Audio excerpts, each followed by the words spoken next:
Bonjour à tous, c'est Jean pour votre podcast en français. Donc encore un texte, encore une analyse d'un texte proposé pour la production orale du DELF B2. Ce texte est intitulé L'ADN pour une ville propre. C'est un texte qui n'est pas très long, comme celui de la dernière fois, mais qui est très intéressant et assez actuel au final. Donc on va, comme d'habitude, lire ensemble le texte, détailler un petit peu les mots difficiles, les mots-clés, etc. Et puis enfin voir comment on peut organiser la présentation de ce texte. C'est parti. L'ADN pour une ville propre. De nombreuses villes mettent en place des procédés contre la prolifération des déjections canines dans les rues. En Allemagne, on prend le problème très au sérieux. La mairie d'une petite ville de province veut répertorier tous les chiens de la ville. Les propriétaires de chiens devront donner un peu de salive de leur toutou afin que l'ADN soit identifié. Quand tous les chiens de la ville seront fichés, la nouvelle brigade scientifique instaurée par la mairie n'aura plus qu'à ramasser les diverses déjections canines et à les analyser. Si l'ADN correspond à celui d'un chien fiché dans cette ville, le propriétaire devra payer une amende de 200 € à 600 € et encore plus en cas de récidive. Alors là, c'est intéressant parce que bon, c'est un article qui parle d'un problème en Allemagne. Enfin, voilà, une idée qui est mise en place en Allemagne. Donc ça se passe pas en France, mais c'est un texte qui est tiré du Courrier international. Donc c'est pour ça aussi que ça parle d'un autre pays. Mais comme il est en français cet article, il peut très bien concerner aussi la France, parce qu'il y a beaucoup de choses qui, voilà, là, c'est un pays frontalier, c'est juste à côté, donc ça pose pas de problème, on peut transposer cette idée-là en France. Alors, on va regarder ensemble le texte détaillé un petit peu. L'ADN pour une ville propre. Alors l'ADN, c'est DNA en anglais, en fait. Donc c'est pour identifier, voilà, à travers souvent, je crois, la salive ou les parties du corps, on peut identifier l'auteur de crimes souvent, hein, c'est utilisé pour ça. Alors l'ADN pour une ville propre. On parle de la ville, mais la ville propre, hein, propre. De nombreuses villes mettent en place des procédés, donc des mesures, contre la prolifération des déjections canines dans les rues. Donc la prolifération, donc la quantité de plus en plus importante, la multiplication des choses, des déjections canines dans les rues. Donc les déjections canines, c'est les matières fécales, excréments de chiens, et plus communément appelées les crottes de chiens, voilà, dans les rues. Alors en Allemagne, on prend le problème très au sérieux. Donc là, ils expliquent on prend le problème au sérieux, effectivement, puisqu'il semblerait qu'il y ait beaucoup de déjections canines. La mairie d'une petite ville de province veut répertorier tous les chiens de la ville. Donc répertorier, c'est faire une liste de tous les chiens de la ville. Les propriétaires de chiens devront donner un peu de salive de leur toutou afin que l'ADN soit identifié. Donc les propriétaires de chiens devront donner un peu de salive, donc la salive c'est l'eau de la bouche, hein, de leur toutou. Alors toutou c'est chien, mais c'est dans le langage un peu populaire, toutou, un gentil toutou, un joli toutou. Voilà, toutou c'est un chien. A donc donné de la salive de leur toutou afin que leur ADN soit identifié. Voilà, qu'on puisse savoir à cet ADN correspond à ce chien-là. Voilà. Quand tous les chiens de la ville seront fichés, donc ils seront mis dans des fiches, dans une liste, hein, donc chaque chien aura une fiche à lui avec peut-être son âge, son nom, etc., son propriétaire. La nouvelle brigade scientifique instaurée par la mairie n'aura plus qu'à ramasser les diverses déjections canines et à les analyser. Donc la nouvelle brigade scientifique, donc c'est une équipe scientifique instaurée par la mairie, donc mise en place par la mairie, n'aura plus qu'à ramasser les déjections canines. Donc il suffira simplement pour elle de ramasser les déjections canines et à les analyser. Ils vont les analyser.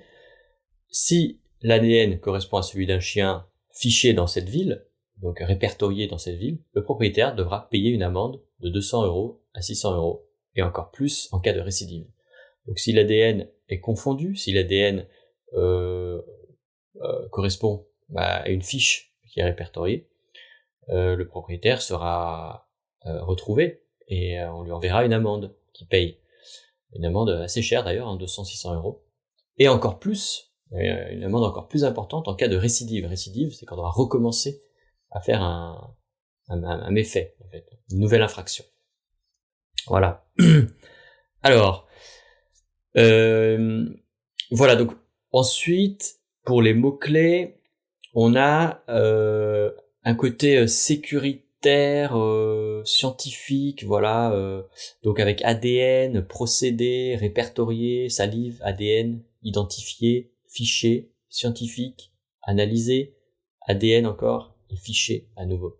Donc on a cette idée de ficher des informations. Donc c'est assez sensible puisque ça fait aussi intervenir les informations personnelles. Donc en France, on n'aime pas trop ça, être fiché. Alors là, il s'agit d'animaux, donc on peut... voilà, je pense que le problème n'est pas le même. Mais pour les humains, ça c'est problématique. Puisqu'après, les personnes peuvent utiliser ce fichier avec les informations comme l'ADN, et puis peut-être le revendre, etc. Enfin voilà, il peut y avoir des informations très très confidentielles, et voire même voilà pour la santé, souvent, ces conflits-là. Pourquoi il y a cet ADN qui est prélevé? Tout est dans le titre, hein, pour une ville propre. Hein. Le problème, c'est la propreté. Donc on a propre, déjection canine, qui revient plusieurs fois, problème. Donc on voit que c'est un problème. Et puis voilà, déjection canine encore. Donc on voit que c'est la saleté des chiens dans la ville. Voilà, c'est ça le problème. Alors, selon votre pays, vous avez, voilà, il y a des chiens, des fois, dans certains pays, il y a plus de chiens que d'autres. Des fois, je sais que c'est très connu, mais à Singapour, par exemple, les rues sont très propres, il y a des amendes très fortes pour ceux qui jettent un papier ou un chewing-gum, c'est assez connu comme idée, ça.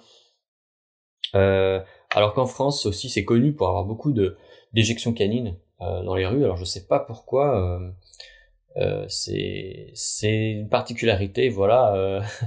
Je saurais que dire. C'est arrivé à tout le monde, je pense, de marcher dans une crotte de chien un jour, en tout cas en France, et on se demande, voilà, comment ça peut arriver, puisque voilà, quand on promène son chien, on va essayer de le faire ouais, que sa déjection en fait reste dans le caniveau et ne pas le faire faire ses besoins sur le trottoir, voilà, là où les gens passent et pourraient marcher dedans. Donc effectivement, c'est pas très propre, c'est sale, hein, c'est sale. Donc c'est un problème français aussi, hein. Donc là, Allemagne, France, bon, ça reste dans la même zone, c'est l'Europe. Dans les autres pays, est-ce que c'est la même chose?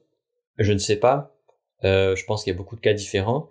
Il n'y a pas les mêmes problèmes, il y a d'autres problèmes. Donc ça, c'est après à vous, en fonction de vos connaissances, de votre expérience, de votre nationalité, de voir ce que vous pouvez faire avec cette information-là. Voilà, voir comparer sur votre avec votre expérience et avec votre pays. Ça peut être très intéressant. Voilà. Ensuite, l'ADN, bon c'est pareil en fait. Hein. Là, c'est les chiens, l'ADN des chiens qui sont qui est fiché, mais en fichant le chien, on fiche aussi le propriétaire, hein, du coup. Donc, on peut parler de fichage, voilà, de répertoire, répertorié, fiché. Donc, ça, c'est vrai qu'en France, c'est un sujet sensible, puisque on a parlé plusieurs fois de ficher les personnes qui faisaient des infractions ou des manifestants, par exemple. Donc ça peut être un sujet intéressant. Voilà. Par rapport à l'amende, oui, on doit payer une amende aussi, donc c'est la responsabilité de chacun d'entretenir les lieux publics, puisque chacun partage ces lieux publics, la rue, les parcs, les trottoirs, etc. Donc c'est à chacun d'être responsable, de protéger, de garder propre cet endroit-là, parce que sinon, évidemment, ce serait très très sale, et je pense que c'est pas très agréable. C'est agréable pour personne de se balader dans un endroit sale avec des déchets, avec des déjections canines, etc. Ça, je pense qu'on est tous d'accord. Mais ça dépend de la conscience de chacun. Encore une fois, il y a des personnes, il y a des peuples qui n'ont pas les mêmes préoccupations. Donc on peut comparer. Pour certaines personnes, ce sera pas très important. Par contre, d'autres choses seront plus importantes. voilà, la politesse entre les gens, voilà. Donc c'est comparer, différencier, parler des différentes habitudes dans chaque pays aussi, ça peut être intéressant. Alors, j'essaie de voir ce qu'il y avait d'autre.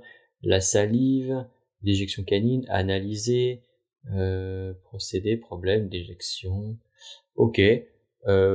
Payer une amende. Donc ça, c'est voilà, je l'ai surligné aussi parce que je pense que c'est ça l'objectif. Hein. C'est de responsabiliser les propriétaires. Donc, s'il y a un problème, on trouve une solution. Voilà. Alors après, on peut se poser des questions. Est-ce que la solution est adaptée? Est-ce qu'elle n'est pas trop contraignante? Est-ce qu'on a le choix encore d'enfreindre la loi? Je pense que c'est intéressant de voir cette idée-là. Avec trop de lois, je pense que c'est intéressant de chercher, voilà, questionner, voilà, se questionner sur la mise en place de ces procédés. Donc, est-ce que si vous étiez le maire d'une ville ou le responsable politique d'une ville, est-ce que vous mettriez en place, pardon, c'est ce genre de mesures? Est-ce que ça vous conviendrait en tant que propriétaire, en tant que utilisateur de la voie publique? Vous pouvez vous mettre à la place des différents acteurs. Voilà. Donc vous pouvez vous mettre à la place de la personne qui utilise la voie publique et qui n'est pas contente puisque il y a des crottes de chiens et puis que c'est pas pratique, voilà. Et puis c'est sale, voilà. C'est sale. Et vous pouvez aussi, donc vous allez vous mettre à la place de cette personne et être pour cette mesure, peut-être, ou alors pour une autre mesure. En tout cas, pour la résolution du problème. Vous pouvez ensuite vous mettre à la place du propriétaire de chien. Alors, vous pouvez être à la place d'un propriétaire de chien qui respecte la propreté et qui ramasse les déjections de son propre chien. Donc, on voit de plus en plus ça, quelqu'un qui se balade avec un sac plastique, il prend des gants, il ramasse, etc. Donc, ou alors quelqu'un qui conduit son chien tout simplement dans un parc où il y a un espace spécial, ou alors il le fait faire dans le caniveau. Vous pouvez aussi vous mettre à la place d'un propriétaire qui lui ne respecte pas, ou alors qui considère que le prix de l'amende est trop important, et que le chien avait très envie et que il n'a pas pu l'emmener dans un endroit spécial avant que le chien fasse ses besoins. Donc il se retrouve en quelque sorte, selon lui, victime peut-être de voilà, son chien a fait ses besoins, il n'a pas eu le temps de prendre les dispositions nécessaires pour éviter de salir l'espace public, et donc il trouve peut-être cette amende injuste et trop importante, voilà, et il pourrait proposer d'autres solutions. Et enfin, peut-être le maire de la ville, voilà, puisque là c'est le maire dont il s'agit, la mairie, elle doit prendre en compte les besoins de ses citoyens qui recherchent une ville propre, voilà, sûre, et donc ils feront tout pour satisfaire leur électorat, parce que c'est aussi ça l'enjeu pour un maire, c'est d'être réélu, ouais, puis de faire un bon boulot hein, aussi en général, c'est quand même ça. Donc ils vont essayer de résoudre les problèmes que les citoyens leur montrent, quoi. Donc voilà, il y a plusieurs on se mettrait peut-être pas à la place du chien, mais enfin voilà, je pense que c'est important d'avoir ces différents acteurs. Il y en a peut-être d'autres, hein. Peut-être au niveau de l'ADN, il y a peut-être au niveau de des droits à l'information, le partage d'informations, etc. Donc il y a toutes ces idées-là. Vous pouvez très bien confronter ces trois points de vue, hein, se dire bon à la place du maire, voilà, à la place de l'utilisateur et à la place du propriétaire du chien, etc. Donc voilà, posez-vous des questions, c'est essentiel. Posez-vous des questions pour chaque mot, hein, pour chaque mot clé. Donc vous avez ADN. Donc qu'est-ce que c'est l'ADN? Pourquoi? Comment? Quand? Etc. La propreté. Qu'est-ce que c'est la propreté? Comment définit-on la propreté? Est-ce qu'une crotte de chien tous les kilomètres, est-ce que c'est sale ou c'est propre? Est-ce que 3 crottes de chien? Voilà, on peut réfléchir vraiment à toutes ces idées-là. Répertorier, voilà, quelles sont les informations qu'on va répertorier? Est-ce que c'est juste le nom du chien et l'adresse du propriétaire? ou est-ce que c'est un tas d'informations qui peuvent déranger et voilà, c'est intrusif un peu de donner toutes ces informations à, à l'État, voilà, à la mairie en l'occurrence. Et voilà, c'est toutes ces idées-là que vous devez lister. Voilà, donc faites bien la liste des mots-clés, c'est très important. Donc moi je vous ai mis en couleurs différentes différents thèmes, hein, le côté plutôt scientifique, le fichage, etc., l'identification, et puis le problème de la propreté. Entraînez-vous, et puis après vous pourrez peut-être faire un plan, et n'hésitez pas à le partager avec moi si vous avez des questions. Je vous ai mis la transcription de l'épisode. Sachez qu'il y a un livre qui est disponible aussi si vous voulez aller plus loin dans l'analyse de ce type de texte pour le B2.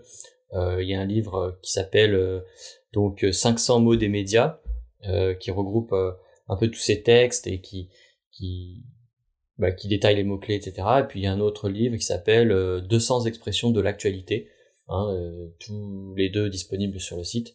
Alors les expressions de l'actualité, c'est plus des expressions pour les médias, la presse. C'est pas tellement des mots, mais c'est plutôt des groupes de mots, des expressions. Voilà, donc ça peut vraiment vous aider à préparer l'examen du DELF B2. Voilà, bon courage et à bientôt.